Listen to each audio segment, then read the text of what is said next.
Vlado Bosanac, it is so exciting for us to be together for this conversation. From the minute you and I had that first chat to set this up, I was just excited, just given your openness and your willingness just to serve and to be of value to the world. So I've been excited ever since we had that conversation. Jeff, it's always a pleasure. And, I always said I'm pretty raw. I'm Croatian Aussie, so I tend to say it the way I see it. Yeah. And sometimes people love me for it, and sometimes they don't, right? But you'll never leave me guessing, that's for sure. Well, one of the requirements to be a guest with me in this in this conversation is nothing to hide, nothing to fear, nothing to prove. And so I think that probably raised you up in my list of people I was excited to talk with. So as we start, excited to dive into a bunch of stuff because you have big things happening. First question I ask all my guests is the name of this series is Conversations That Leaders Aren't Having. What's the first thing that comes to your mind when you hear that phrase? There are so many things that don't get talked about, right? And certainly one of them, and I've said this to you before, is, people think you're so lucky. You've got this great company, you've just done so well. Luck's winning the lottery, okay? Luck isn't building a business from a concept. So there's nothing lucky about it. So it always sort of sets me back when someone says, oh, he is so lucky.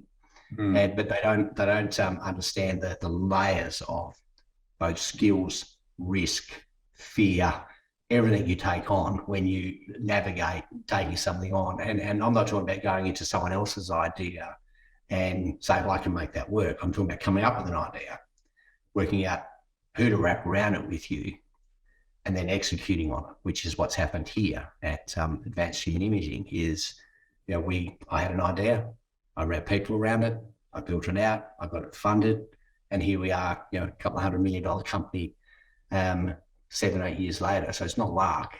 And I think that when you talk about what the conversations the leaders don't have is they just want to be this staunch presence that devours business and makes it happen.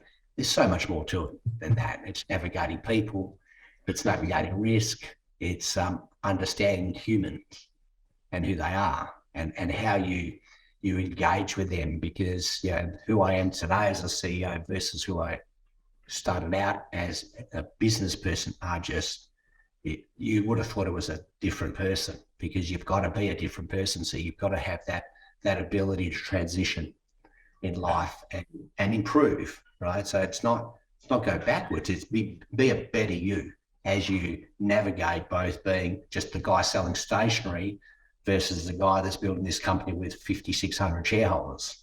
They're different things. The expectations are very different, right? So I said it earlier, it's not luck.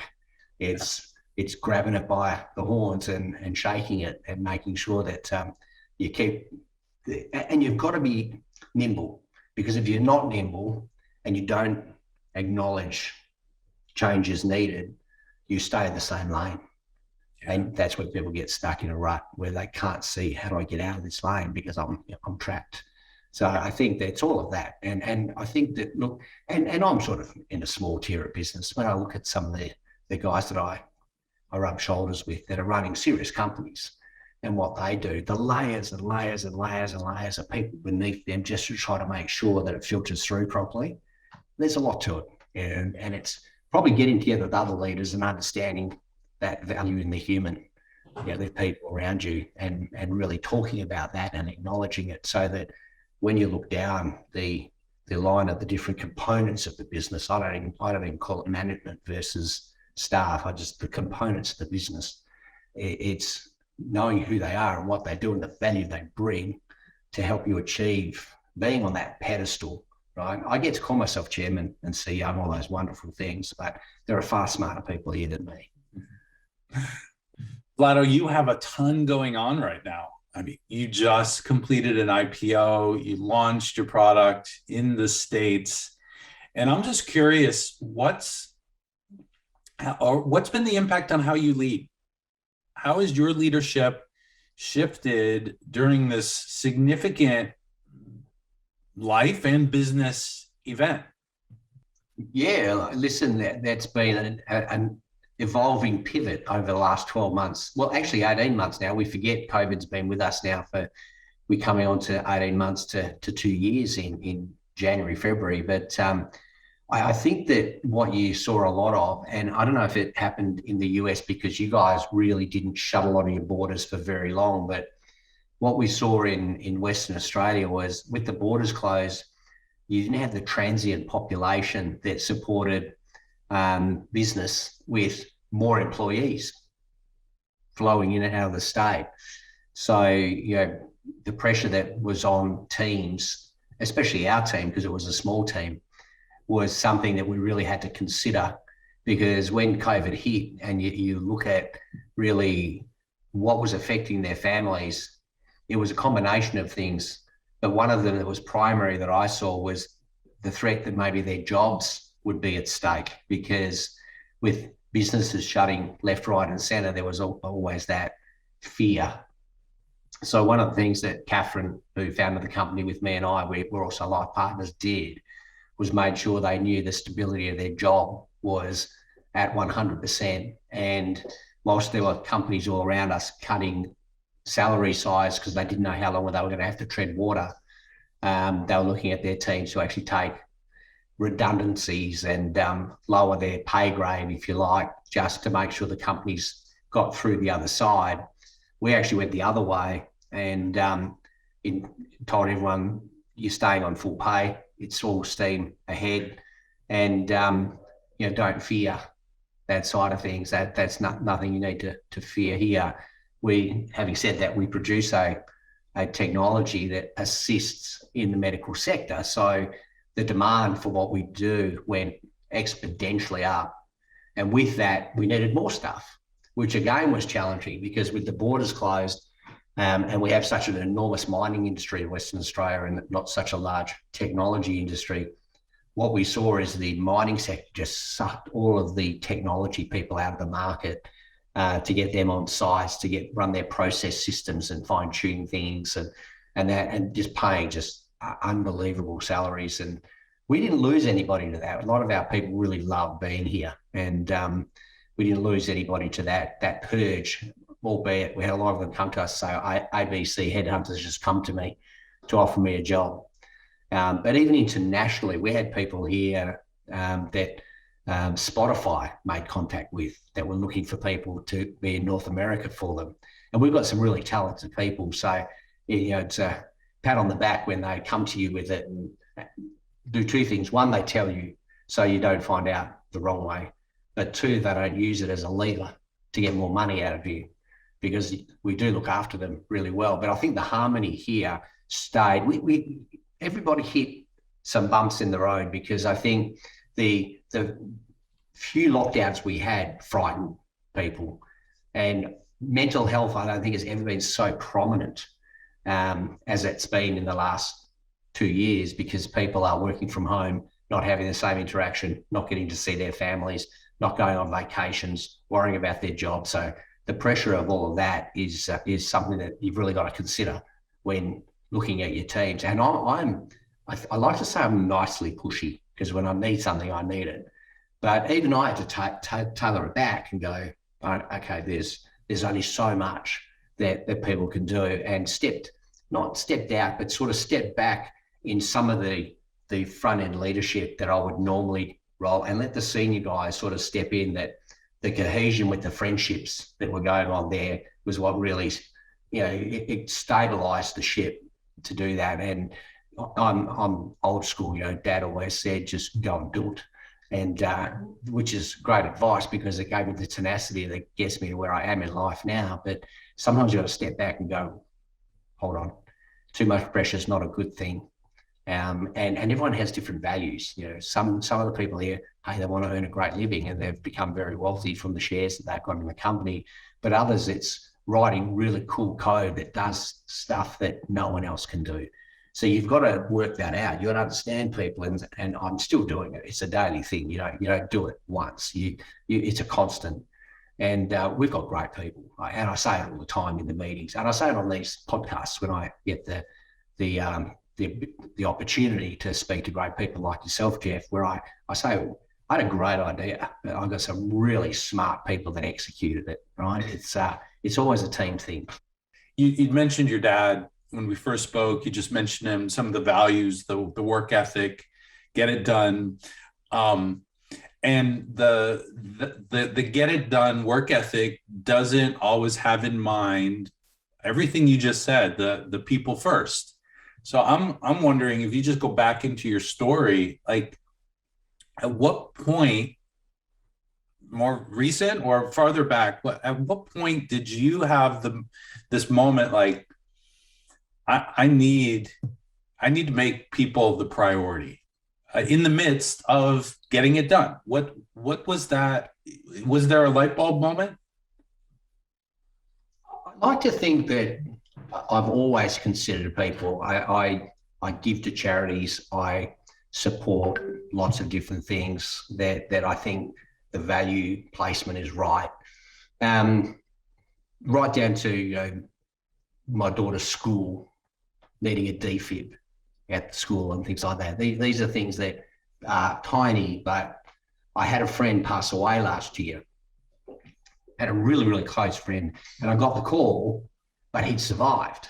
He was clinically dead for about 17 minutes, and his children were basically giving him, heart massage, mate, CPR for all the time because they live way out in the wine region, and they basically kept the blood flow and oxygen in his body long enough for the ambulance to get there and treat him. And I remember them saying, because I spoke to the wife, they're very close to us.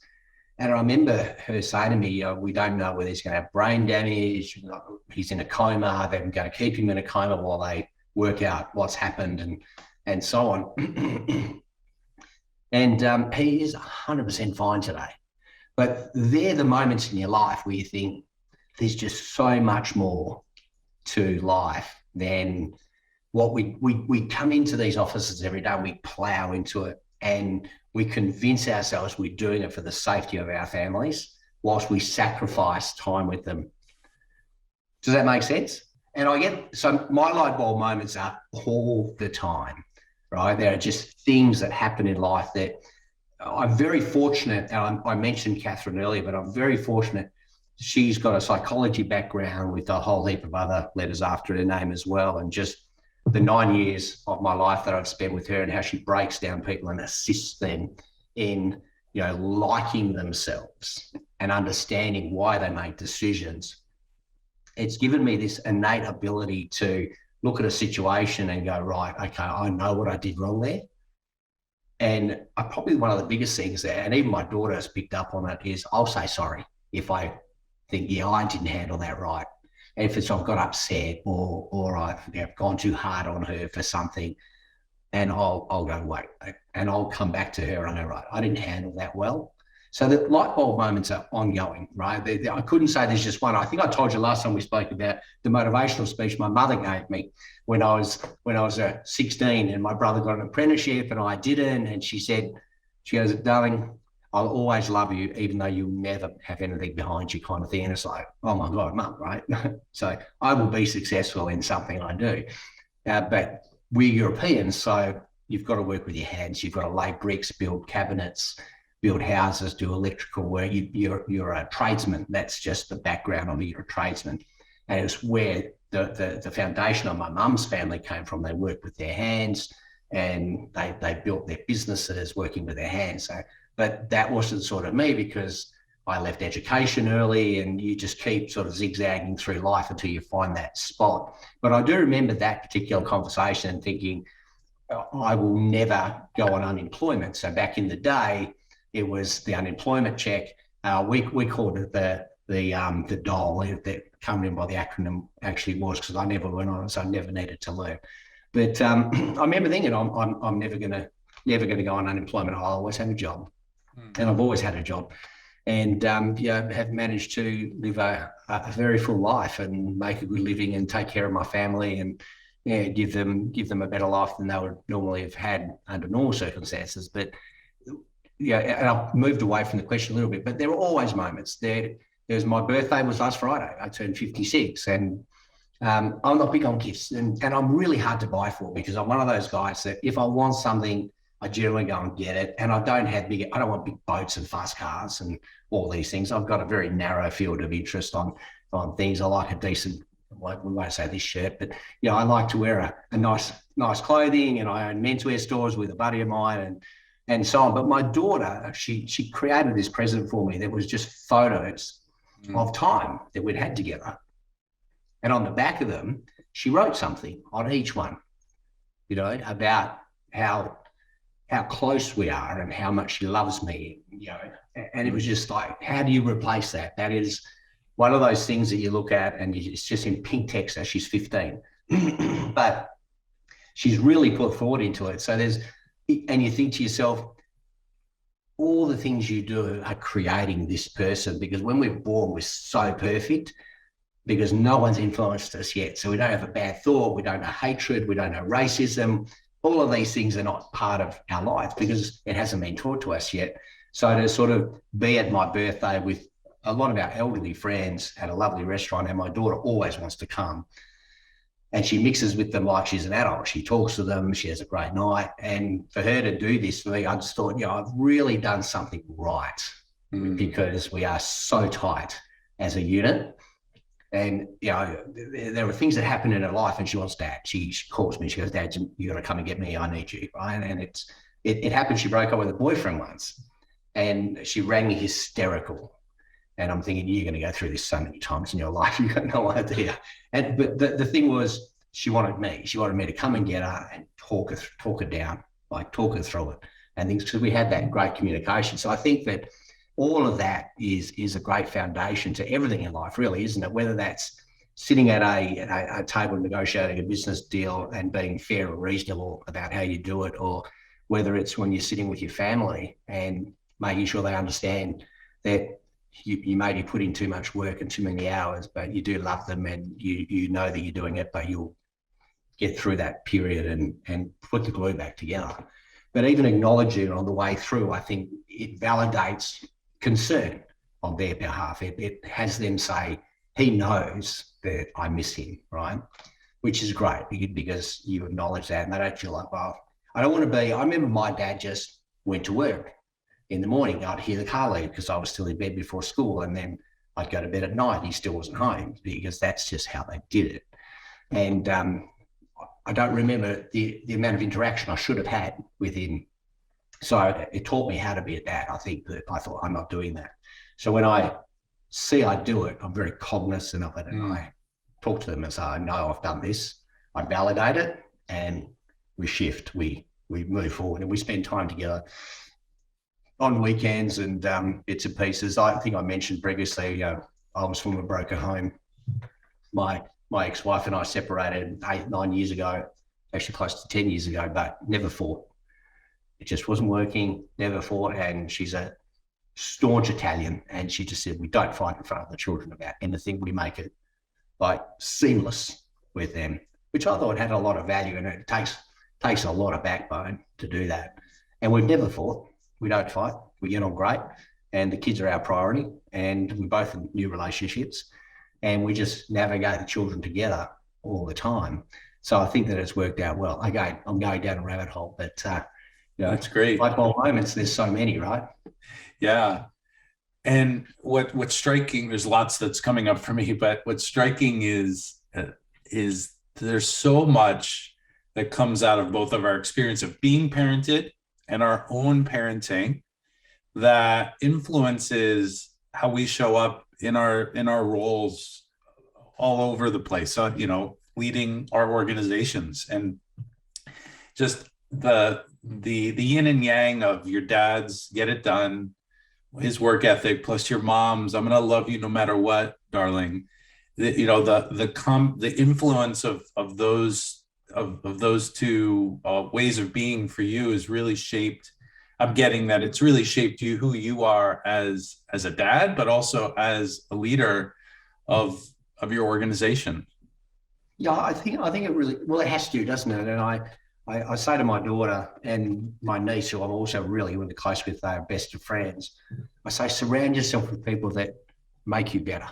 Mm. Because it's so important that you aspire to something. Because if you're kicking around with people that, sitting outside the shop, just hanging with their friends and not doing anything, I said, where's the inspiration, Whereas, if you're knocking around with people that, take good care of themselves and they dress well, they have respect for their parents, and it builds better values within them. So I think that it comes down to what I said earlier about we're born perfect, but then we become what we become because of the people that we're surrounded by. So you've got to make those decisions in life.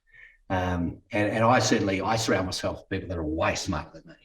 If there's a dozen of them out there, we all have different skills, but you've really got to look at everybody and not take from them, but learn from them the things about them that you really like. And there are just so many things in my most junior team members all the way through that you get value from.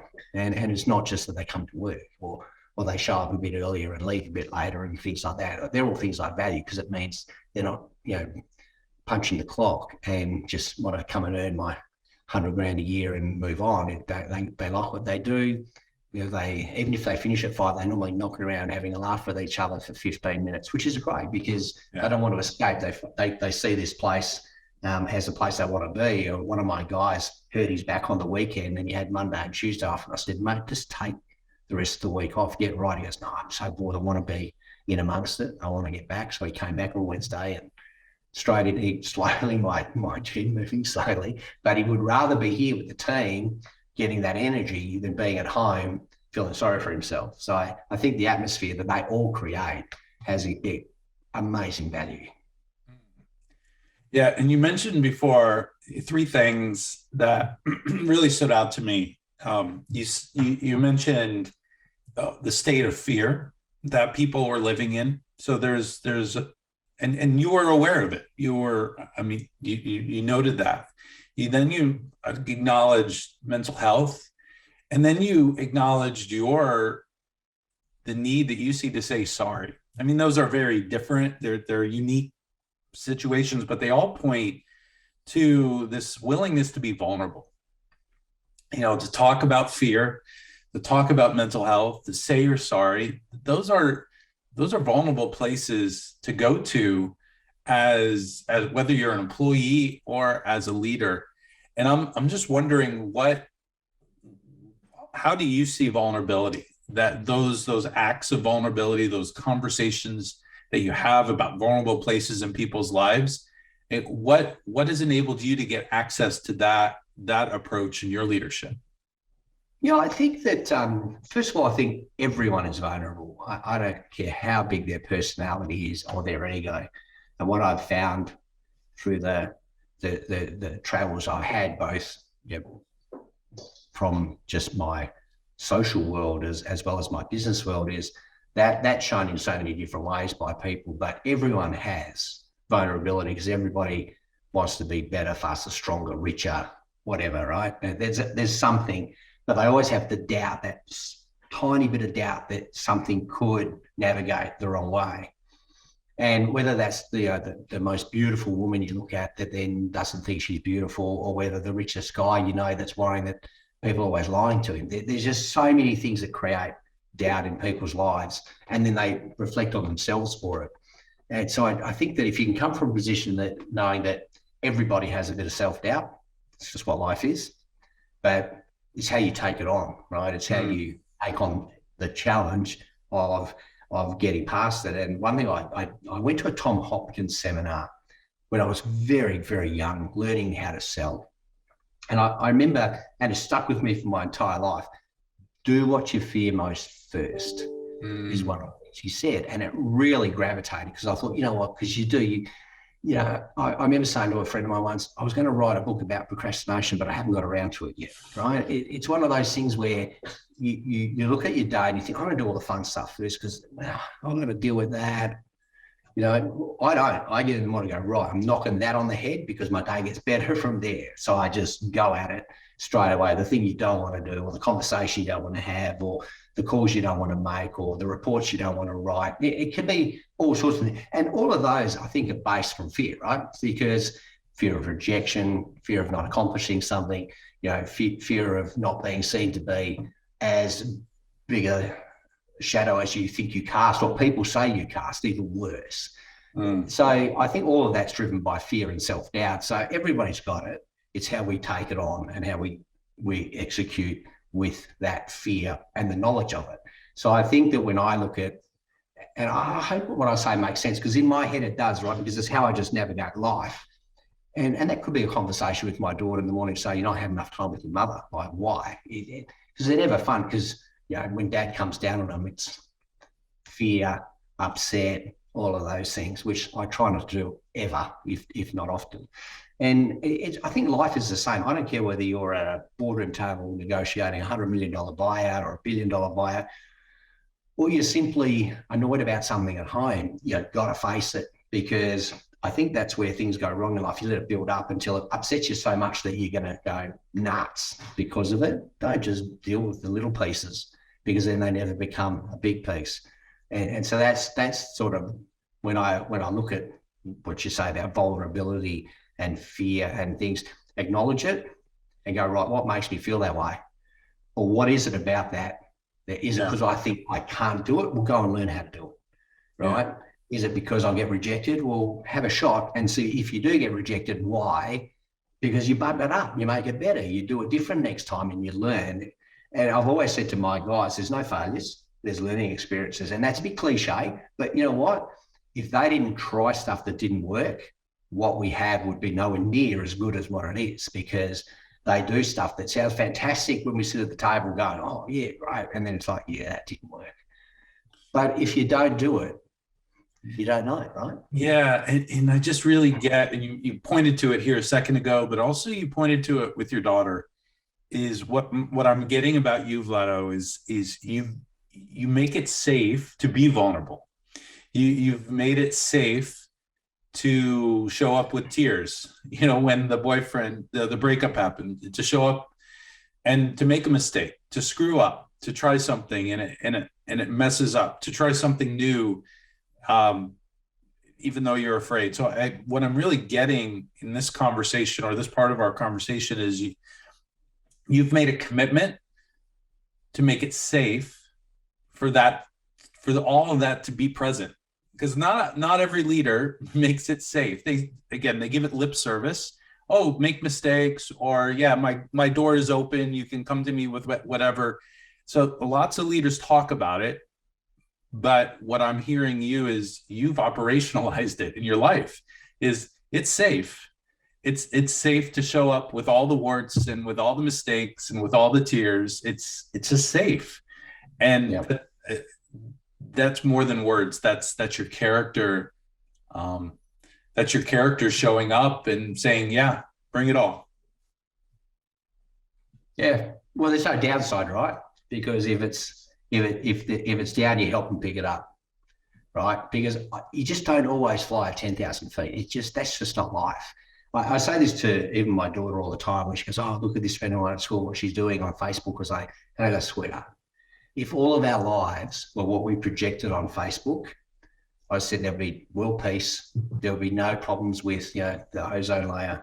I said there would be more electrical cars than you could point a stick. I said that the world would be this beautiful place. I said, but and excuse my French, I said, you're not going to put on your Facebook you had hemorrhoids, right? Because you don't talk about the bad stuff. You talk about the great stuff, and you make your life look this inspirational, incredible thing that you're living, because it uplifts you, right? It gives you validation and people like it, and you get that click, and it is how people are validating themselves, which is a real shame, because when I grew up, we didn't have all those things, right? So you had a handful of friends, and you got up on a Saturday morning, you got on your bike and you rode down to the park, and maybe you went even further and went down, because I live in Western Australia, so we've got a lot of bushland. You go to the bush tracks and you go out for the day. No mobile phones. So Mum would say, be home before dark.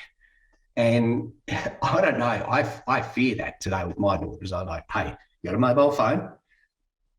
If you go to the city, because I know the element that's in the city, I want to hear from you every couple of hours. I want to know where you are. I don't do this, find my friend stuff on their phone, their mum does.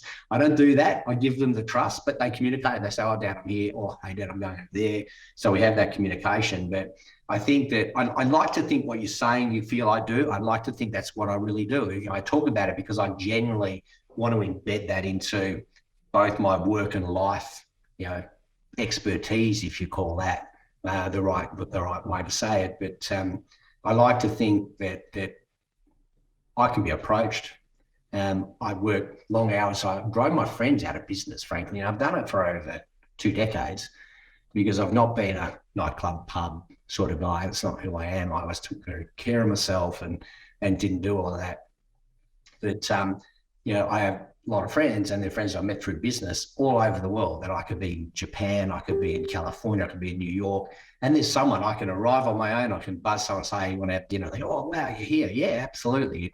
And I like that. I like that because, you grow some great friendships from just being genuine, I think. Mm. Yeah. And I'm curious, modeling the behavior that you just described is, I think, is paramount. Leader goes first, that type of approach. And I'm wondering, what else have you done with your team, and to be able to help them to practice this themselves with their people? And I realize you have a small team, so we're not talking about hundreds of thousands of people, but they're leaders in their own right. How do you help them to bring that into how they interact with each other or how they lead their teams? Yeah, I'd like to take responsibility for a lot of that, but I can't. Catherine, who's the other co-founder and my life partner with the whole psychology background, does breakouts with the staff.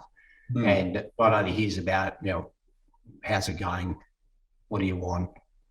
Is it heading there?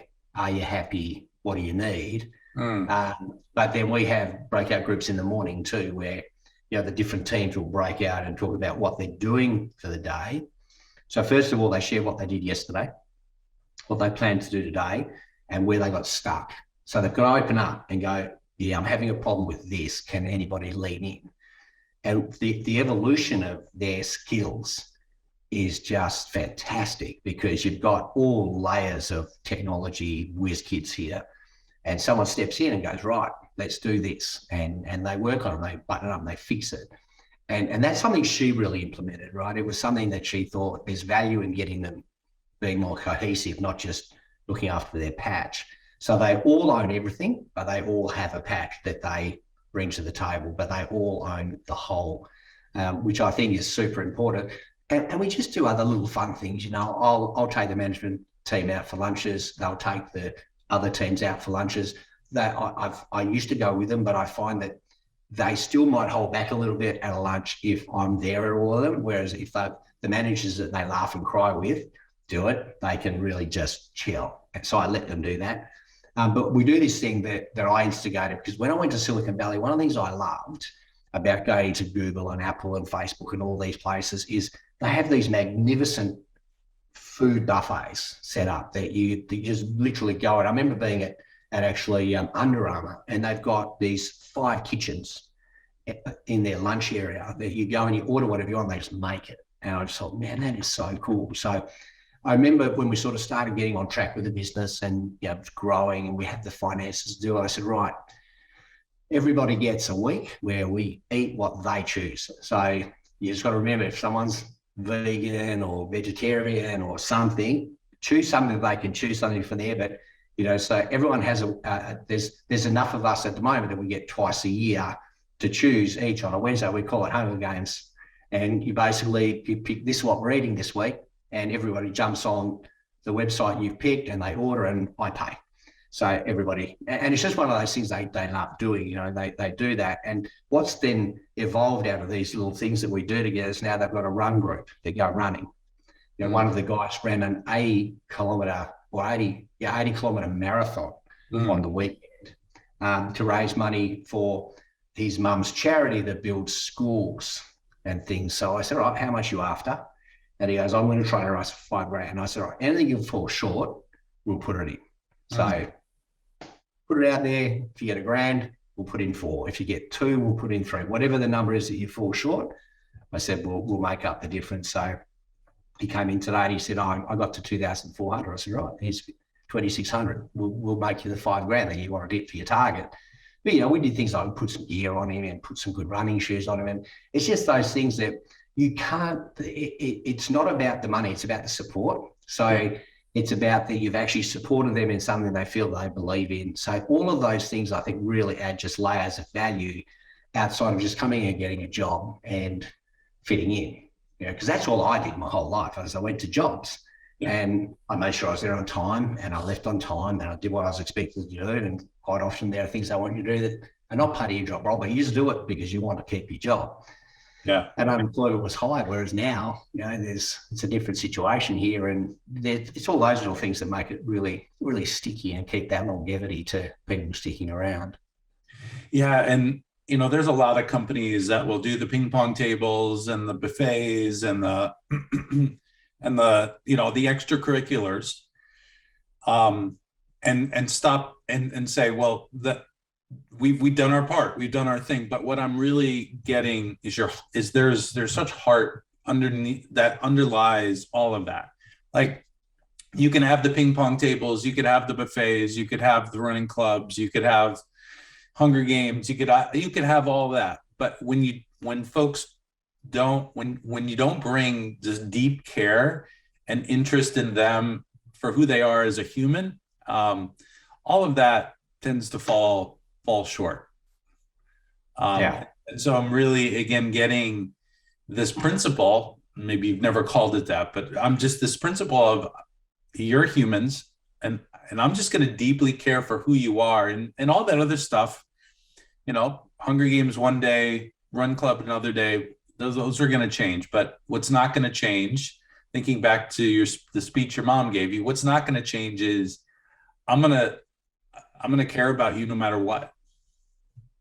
Yeah, I've never broken it down that way, but I suppose, from the outside looking in, that's and you do, because occasionally someone leaves because they're moving back home or something happens, and it breaks my heart. I think, oh man, like, we spent so much time with you and you're part of this, and I think that's probably where some of that cohesion comes from here as well, is that people feel like they're part of something. So they're not coming to a job. They're coming to have a day with their friends, and we're going to accomplish things and do really cool stuff. And we get a lot of press too, so they're always sharing it with what we're doing. They're always sharing that amongst their friends and families and things. But it's all value. At the end of the day, it's we've got a breakout room that after they did one of the big sessions with Kat about as a group, what are we trying to deliver? For us to be really here and present. And one of the things they said, I'd love a breakout room. So, all right, we took one of the offices back. We put a TV in there with a game station and some couches, and I swear they've not used it. It's like they're too busy doing stuff they want to do, but they got it, right? So it sits there. So now what happens is it's become the breakout room that occasionally when the boardroom's busy, they'll go and huddle in there and have a meeting on the couches instead, which I'm fine with that too. But, we set it up. There's a game station, and I've never seen a game played yet. But, it's interesting because they've got it there. The other thing we've got, I come from that bodybuilding background, as you know. So I put an extensive gym downstairs. We've got a double garage area downstairs, all enclosed, and I carpeted it and put $100,000 of gym equipment in there for them to use. And it was stuff that came out of my home from when I built a gym, just beautiful equipment. And, people come and join us and we show them the gym and they go, holy shit, I can use this. And I say, yeah, it's there. And I actually say to them, even more so, you don't have to do it out of hours. If you want to be healthy and look after yourself, I will cut you out a 30 to 45 minute break during the day that doesn't come out of your lunch break or your afternoon break. I said, I'll give you that time to take care of yourself. And not often they take it during the work hours because they tend to want to group together after work and they'll knock it out or before work. But I've said, if you're going to take good care of yourself, because that, from my perspective, stronger mind, better return on investment in a person because they're feeling good, feeling healthy, showing up. They're just, these are things that bring value to the business and them, because you're extending their life to look after themselves. So there's, you don't sort of realize until you start talking about all the little things that it didn't all happen at once. It's sort of, oh, let's do this, and then, hey, let's do this, and so on. And it sort of moves along, and all of a sudden you've got all these opportunities. Maybe why they don't use the breakout room, they've got a gym. I don't know. Vlado, you and I could probably talk over a pint for hours and hours. So we'll have to reserve that for part 2 of our conversation sometime in the future. But the last question I'd like to ask all my guests is, what's the conversation, if you could have it, with yourself 15 years ago, before you were CEO?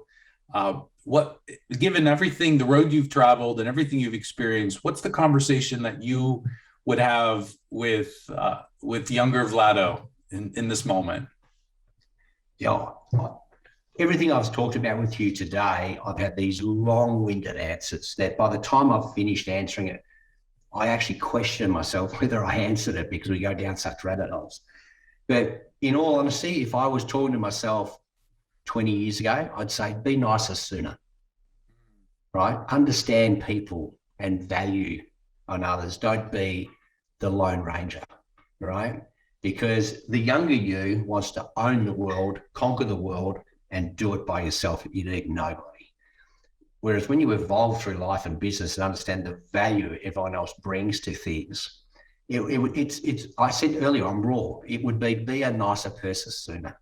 Be a nicer person sooner. Really, I was a tough negotiator and won and lost, but generally tough. And it's just not necessary. There are just better ways to do it. And I find now with this business, I have a very different approach to how I go after things, that everybody's got to win. And I'll explain that on the way through. And I see people quite perplexed by the way I approach that. We negotiate on a business at the moment to acquire that we've told the market it's not a secret. And I just say to them, no, this is not a one-sided transaction. You guys have a need. We have a need. And if you're asking me for something that disadvantages the company, the answer is no. But if you want to do something that improves the way we move forward together, the answer is yes. Right? It's really that cut and dry. And my younger me I just went at it. I was a salesman and I just crunched the deals and got it done and made great money and went into all sorts of things. But it wasn't the best person I could be. Not by far. I think who I am today, I actually like who I am today. When I look back at who I was, and I really liked who I was back then, I don't like who I was back then. I just was a different kind of person. And they're the guys you see on those business shows, you go, oh, he's hard, he's horrible. And you barrack for the other side, right? I was probably that guy, in all honesty, whereas I'm not that guy now. Everything I do is very considered in this business. And one of the real values that I've brought to this business is I'm truly trying to democratize healthcare. I'm trying to make a product, or deliver a product to the world that people can utilize to understand the risk they're posing on themselves, because that's the piece we don't know. We live on episodic care. We go to the doctor when something's gone wrong. Well, how about if you could know about it earlier and look at it? That's where I'm trying to just check yourself. It's going to cost you $1, right? Just do it, because it gives you that wake up moment. And it really matters to me that we're doing something that I know my daughters look back on in 20 years, because they'll just, it'll be normal. It'll be something you use. And they go, my dad did that. Now that to me is worth more than any share price. Right? It's just, it's beautiful. And that is not who I was earlier. Earlier in my life, it would be, how many people can I get to buy this and just sell it, right? Now it's like, how many people can I get to use this? That will come. That will naturally come. But how many people can we get to use this? Because it really does something valuable. And I think that's the difference between 20 years ago Vlado and 56, not out Vlado. Awesome. Thank you so much for that. It's such a great way to end this conversation. For those that are watching and they're curious about you, what you're up to, where can they find you out there in the world and the World Wide Web to find out more? Well, I'm on LinkedIn, and also with the company, if you just Google advancedhumanimaging.com, it's all there. I've got one of these passions about, I don't care if you've got $500 in this company, none, or $5 million in it. If you message me, I actually answer. And a lot of people talk about that because they go, oh my shit, oh crap, the CEO actually responded. Everyone, whether you come to me on LinkedIn and through our admin line, whatever it is, I respond to everybody that reaches out to me. So, and I enjoy it because, and 9 out of 10 times, if they give you one of these emails with all these questions, say, let's have a call. Yeah. And that floors them, that I'm actually willing to get on a phone and walk through it with them rather than sit there. I'd rather do 45 minutes on a call like we've done tonight than write a 45-minute email that just comes back with more questions. Yeah. Because you can't always get the minutiae of what you're trying to have them understand, but a conversation knocks it on the head and you've just connected with somebody. Yeah, brilliant. So we'll put all that in the show notes. Thank you so much. This is such a privilege, and have a happy holidays. And we're recording this just right before the holidays. So have a great holiday, and can't wait to our next conversation. Oh, me too. Listen, thank you for your approach. It's a very enlightening way to just break it down. I really enjoyed it. You bet.